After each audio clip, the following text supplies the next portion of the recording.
G'day and welcome to KC's TV. I'm Dave and today with me is Craig. Hi Craig, how are you? Good. And this is going to be one of many shootout videos. Our first shootout video, and we're going for the Crazy 88s. Yeah, that's right. Battle of the not quite entry level 88s. Not quite entry level, so sub 1000, not sub 500 piano replacements. Yeah. So we've got the Kawai ES110 lined up, the Yamaha P125, which has just been replaced by... It's just replaced the P115. So the P115, I'm guessing, would probably be one of our most popular as the ES110. It has been the biggest seller over the last few years. In that price point, yeah. Yep. And the ES110 coming in a close second. Yep. And yeah, so the new kit on the block, which we've just unboxed today. Yep. And Craig's lost a little bit of hair trying to set it up, so... I haven't. Nah, Didn't have much hair to start with. Ha! Anyway, so... let's give a bit of history. Yeah. If you went back when I was doing this in the old days, 20 odd years ago, when I started selling keyboards, to get an 88 note control, or an 88 note keyboard, portable, you had to spend $3 to $4 grand. And they weren't that portable. They weren't very portable. It was heavy. It was loaded into your mama's combi van, into the Tarago. But yeah, it was a two-person lift. Yeah, easy. First thing I had an old Yamaha P115. Wow. Would have been easily 40 kilos. 40, yeah. Maybe more. Sounded great, felt great, but it was expensive and heavy. Yeah. Now you can get something that arguably plays as well Yeah. as something like that. Sub $1,000. Sounds as good and much more features and connectivity and whatnot. That's right.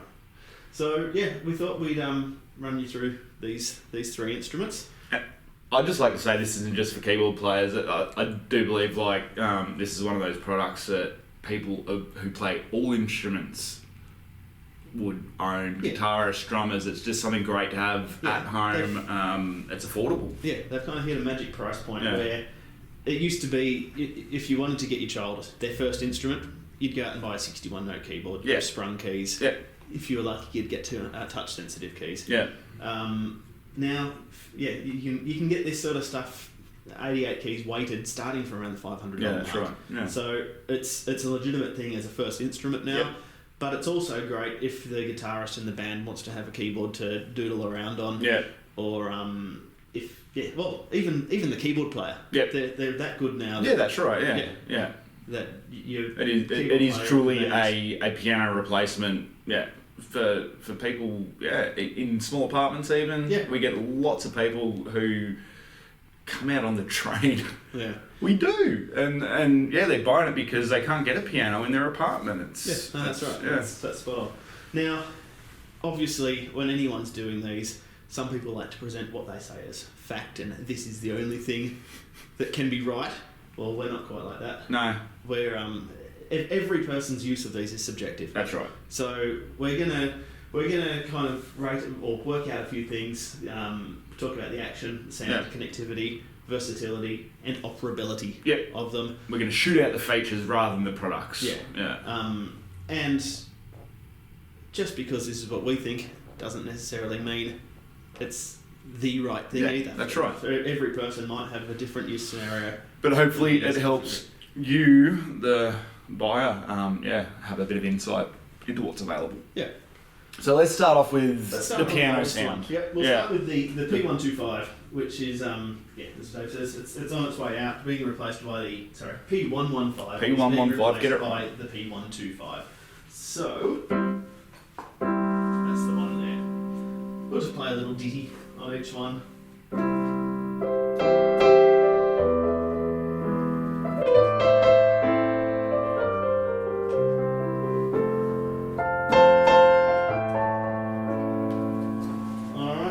Same thing on the P125.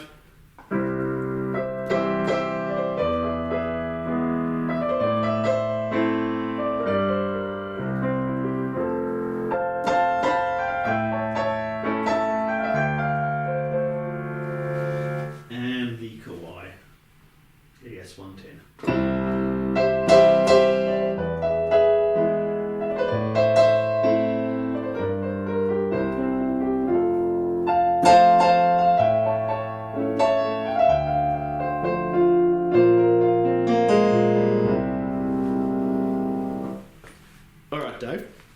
as the objective listener, as the guy standing back listening, the P125 has a new level of presence to it, a mid-range. I'd probably still like sitting back hearing the P115. It's a little bit more subtle, but the Kawai, the 110 still has a bit more nuance to it. Yeah. That sound accurate? Mm-hmm. Look, from a player's point of view. Okay, I think on the P125, they've worked with some processing, and it feels closer to your ears. Yeah. From standing here playing it, it actually feels like you're closer within the piano. It's a bit brighter. Yeah. As you say, it has a bit more presence about it. The 115, not quite as bright. Still that fairly typical Yamaha sound. Yeah, which is bright. Yeah. Yeah. Is it based off the CFX to a degree? So, Yamaha have always sampled their high-end grand pianos. Yeah. We're actually hearing recordings of Yamaha's pianos. Obviously, you move to the Kawai, the other Japanese piano manufacturer. Yeah. You're hearing a recording of Kawai's grand pianos. Yeah. Now, the Kawai probably is a little more like a traditional piano. Yeah. So this has a bit more of a digital piano sound to it. That sounds a little more like you're at an acoustic piano. Yeah, okay. Yep. That said, they're all extremely passable. Yeah, definitely. You can't really fault it. When you're looking at less than $1,000, there's no way that I would not buy any of these instruments as a first instrument. Yeah. So they sound great. There you go. So it's a matter of opinion. They are just quickly top-mounted speakers and bottom-mounted speakers as well, which are designed to give ambient sound and play off a hard surface if you have that on a hard surface. If you have it sitting on your table, you're going to get some bigger sound coming back from the table. Most people are going to sit them on the X-frame stands. Yep. But yeah, that is a marketing material as well. That I've got the I've got the down-facing speaker. So let's move on to action. Yep. You want to have a bit more of a playthrough with something a bit dynamic. Yep. All right. Let's take it away, Maestro. Let's do the same thing again. Wrong pedal.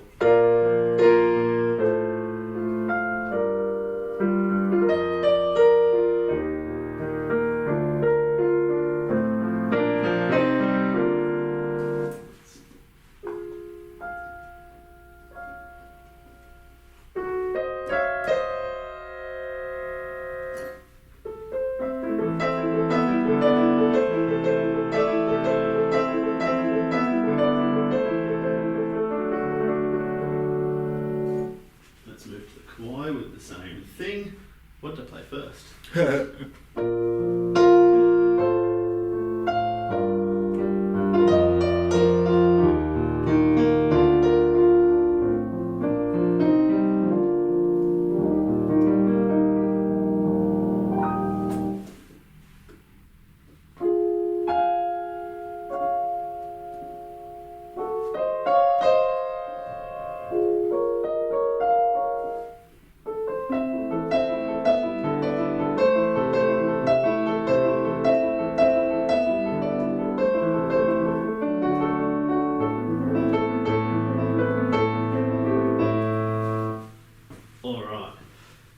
Now, I didn't play the P115. No, same action. Because it's the same action as the P125. Yep. Between the Yamaha and the Kawai is a little more distinct. Yep. So it actually feels like you've got a hammer stroke. So it is more realistic. It is more realistic. Yeah. Yamaha, they're both a fully weighted action. You've got, underneath the keyboard, you've got a lead weight that you're lifting up, or a hammer that you're lifting up, that's striking a felt pad that's emulating a piano. Now, I just think that there's more of a distinct end point on the Kawai. Is it possible for me to be hearing more nuance in the action? I know action is defined by the feel, but it seems to me there's a... It will. By the way the action feels, it will change the dynamics in your playing. Yeah. Yes. So, you will notice a difference from a different feeling action. Connectability. Well, we've had some fun with connectability. Yeah, we'll get into that in a minute. All three have dual headphone ports on. Yeah. Which, look, the only real-world use scenario of having two headphone ports over one is teacher and student. Yeah. So if you're wanting to practice it somewhere that's quiet, you have your teacher sitting listening, students playing in there. Which does come up quite a bit, where you need to set aside a room in a busy environment, right. or again in apartments and small living spaces, and yeah. Yeah. So all exactly the same. They've all got stereo line outputs on there. Yeah.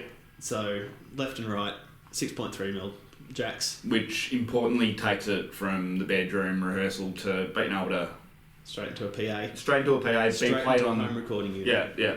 To be played on stage or at home. Yeah. So... the home studio. Again, there's...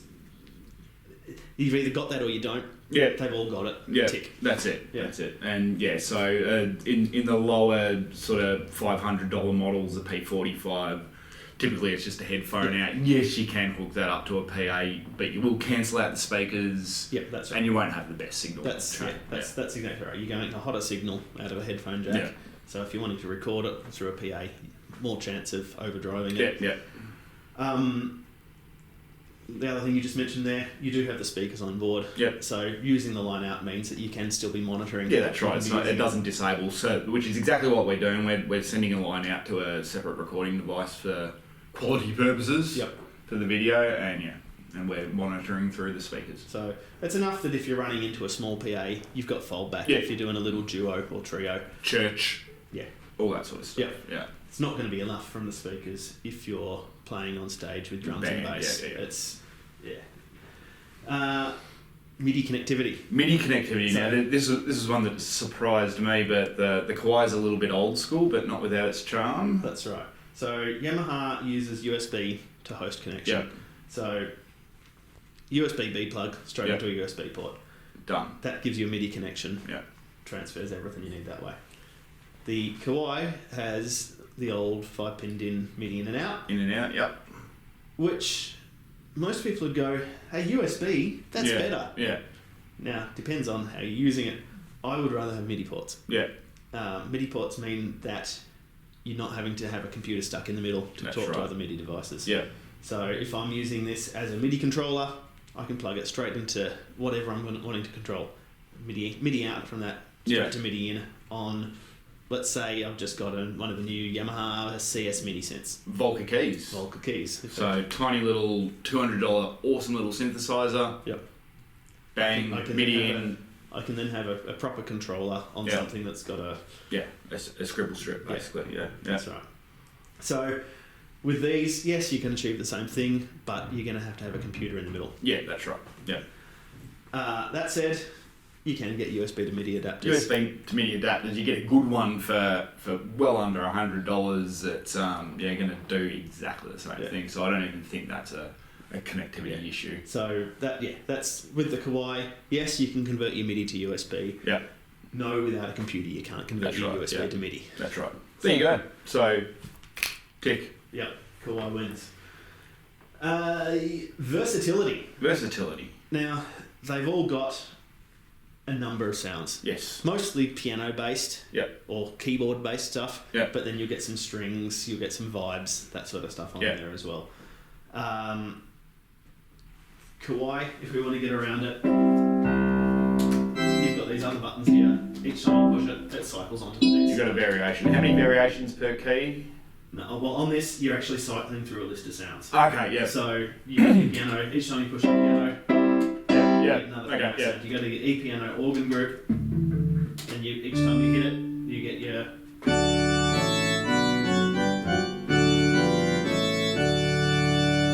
Beautiful. Push it again, and you're back to, and you're on your.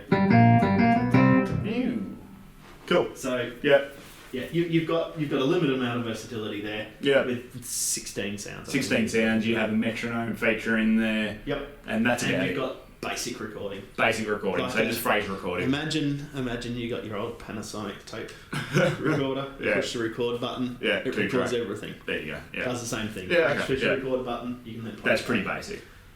When you step up to the I won't say step up, step across Step to the across the 125. yeah. Okay. 115. 115. I get that wrong every time.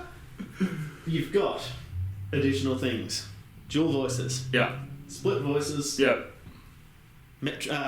Rhythm accompaniments. Rhythm accompaniment. And we'll say it carefully, pianist style. Pianist style. Now, you've got a button for each two sounds on this. Yeah. So, first time you push it gives you the main sound, second time you push it gives you the variation. So total sounds on the 115? 14 sounds. 7 buttons, 14 yeah. sounds. Cool. Alright, now what your rhythm section does, let's just dial up the first one.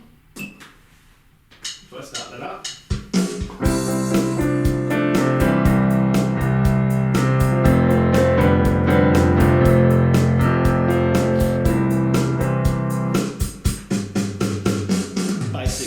Basic drum button. Yeah. Anyway, you 14 of those in different styles. Yeah. You also got they call it pianist style, it's arpeggios. Yeah. So I really like this though.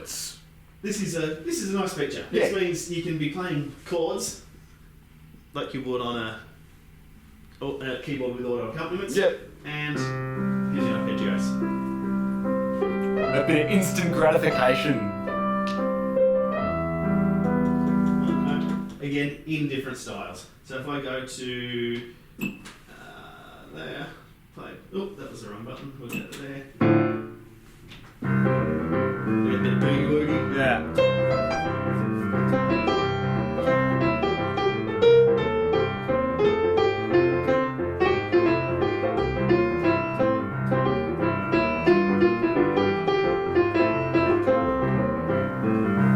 I don't think that's a bad little songwriting feature for someone who doesn't play keyboards. Just to cop a style and get some lay motivation, something some down. inspiration. It's going to be great for Yeah. that. You're recording on this again, single song in there, but you can put a left and a right track down. Yeah. So essentially a 2-part sequencer on there. Yeah. When we go to the P125, Well done. we've got 6 buttons for sounds. Yes. Each has a main and 3 variations. Yeah. So you're up to 24 sounds 24, on there. so a few extra sounds. Now something that it shares with the P115 is you can split the keyboard. Yep. So you can have your bass down the bottom. Okay. You can also do dual voices. Again, all 3 of them will do a dual they'll all voice. do that. So what that is let's say piano and the strings together. Very dramatic. So you get 2 sounds going together.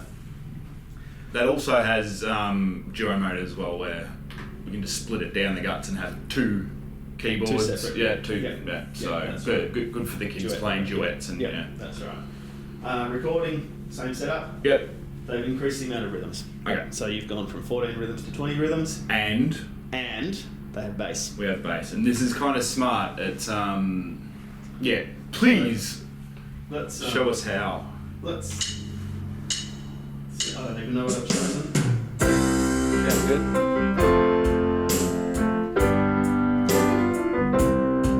You can hear what it's doing there. Yeah. Is I've played a chord, and it gives me a bass line. Now it's actually using a full range keyboard scan for the chord you're That's playing. right. So it's not a split keyboard where you have to play 3 chords down the bottom. You can actually play it like you'd play a piano, and you get your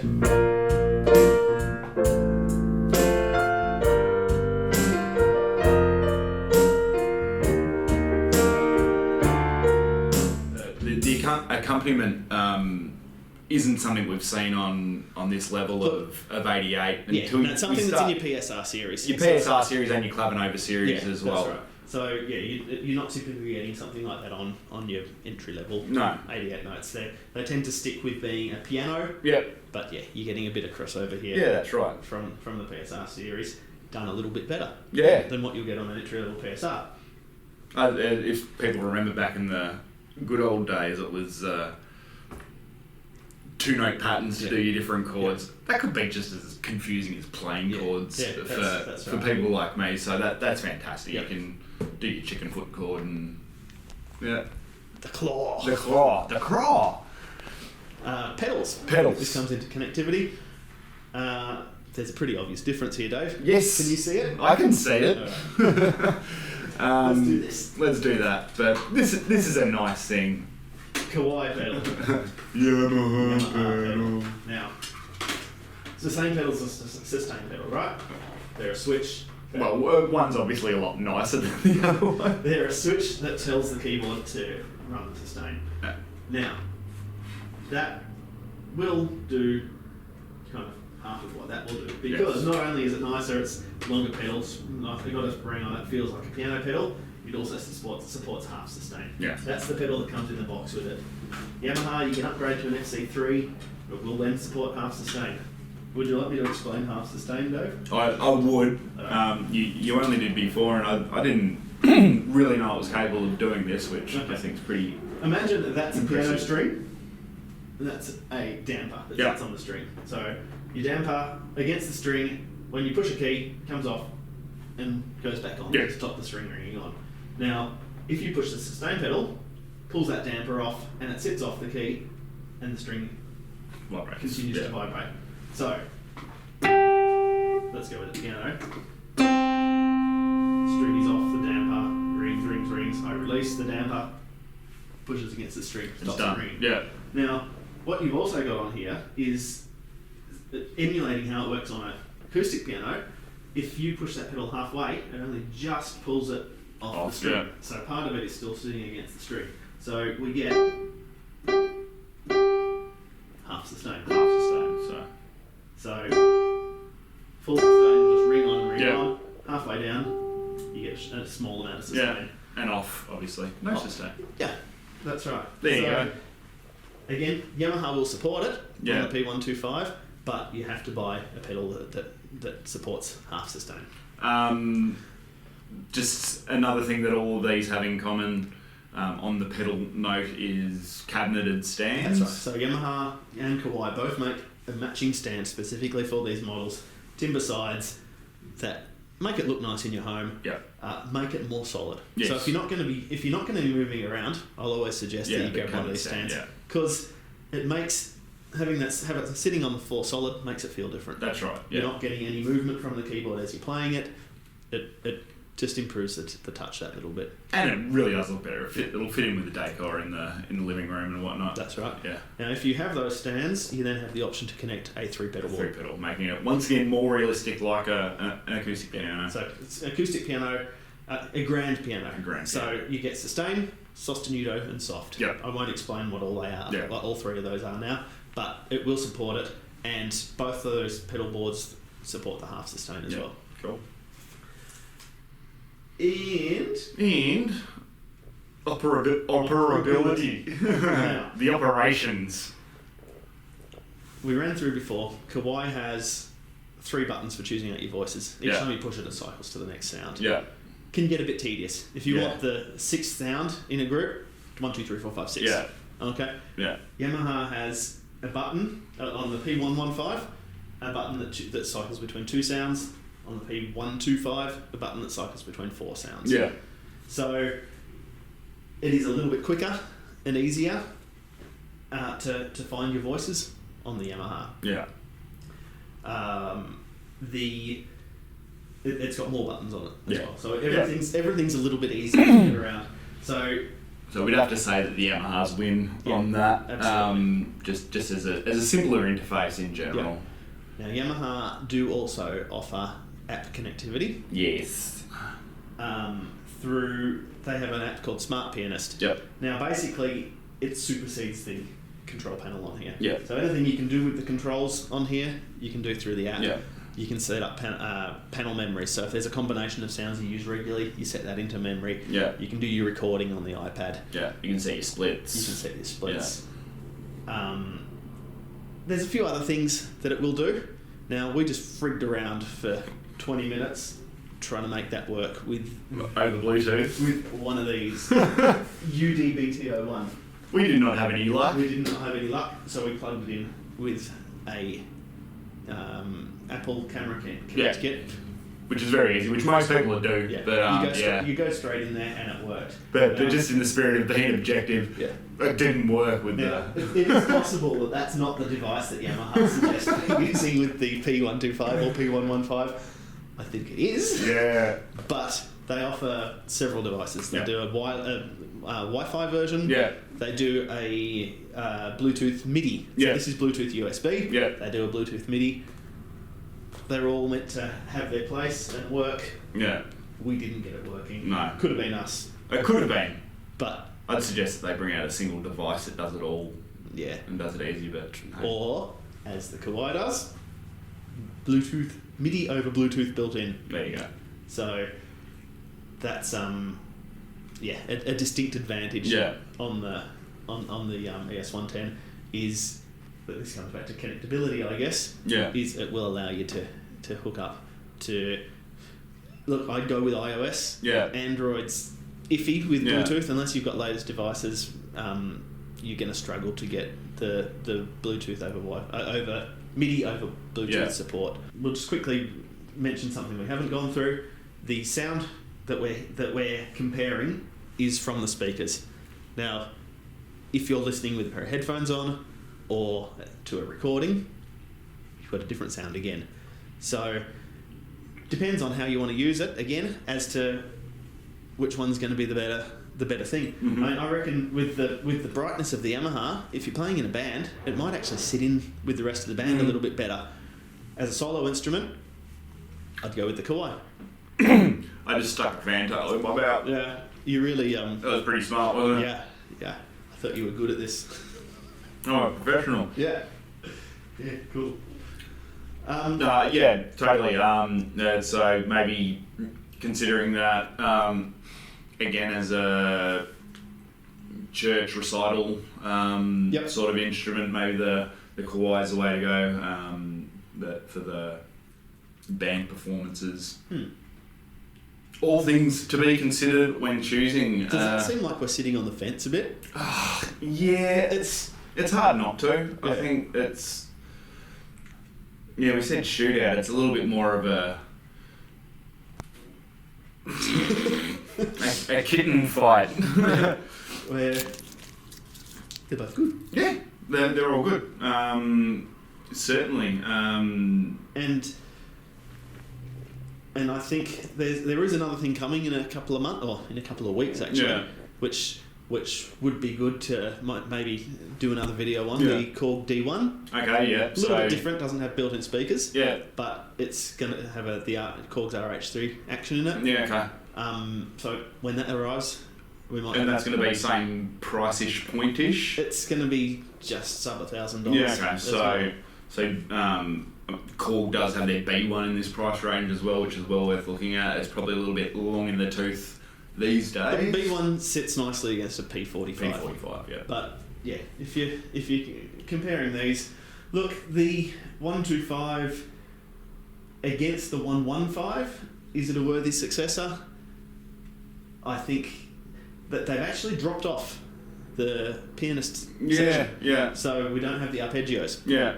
Which is a strange move because it's good having that sort of band room feature, but they've added in the bass. So it's like don't know.